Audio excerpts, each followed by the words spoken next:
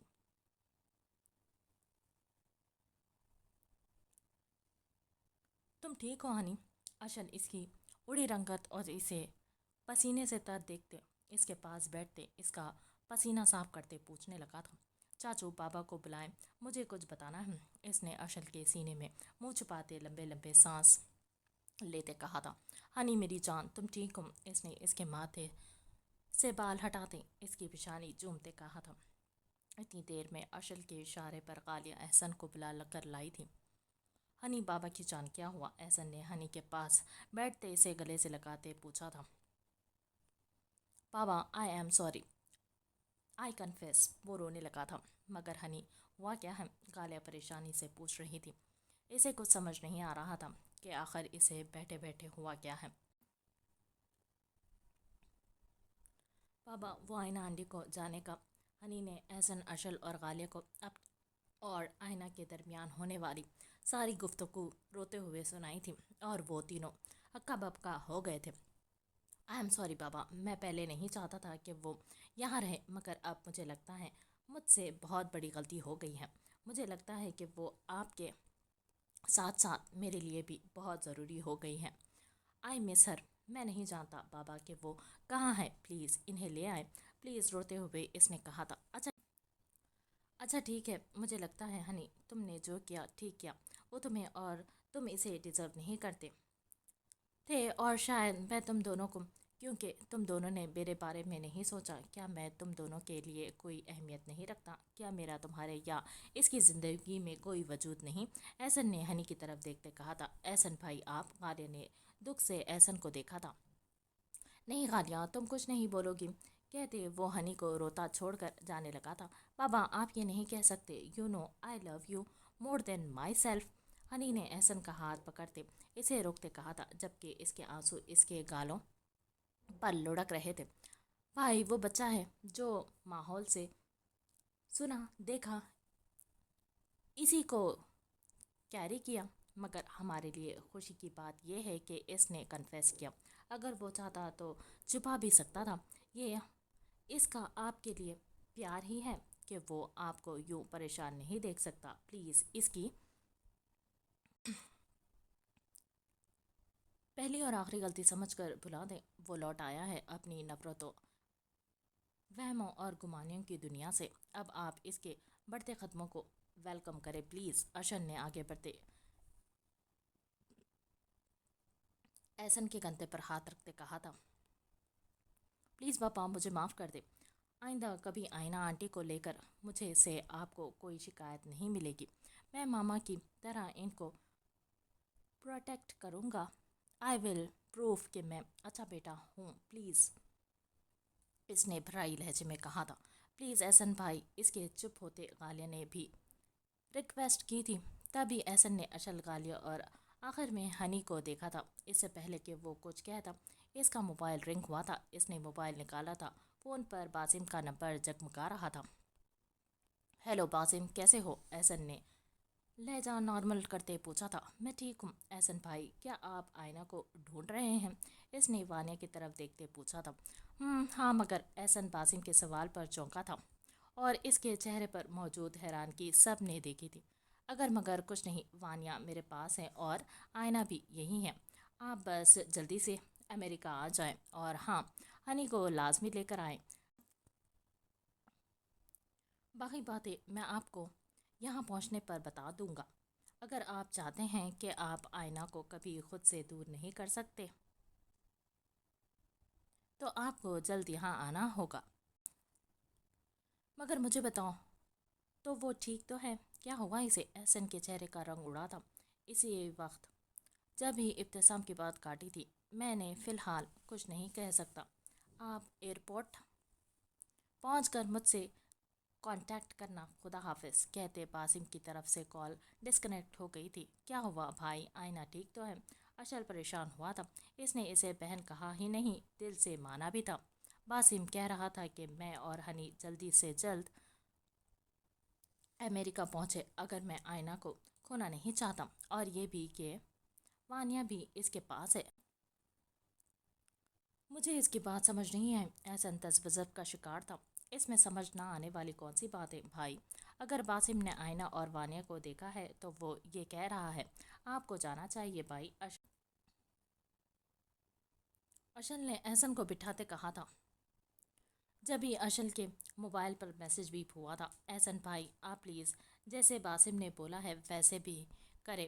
جلدی سے اگلی کوئی بھی فلائٹ بک کروا لے. غالیہ کہہ رہی تھی.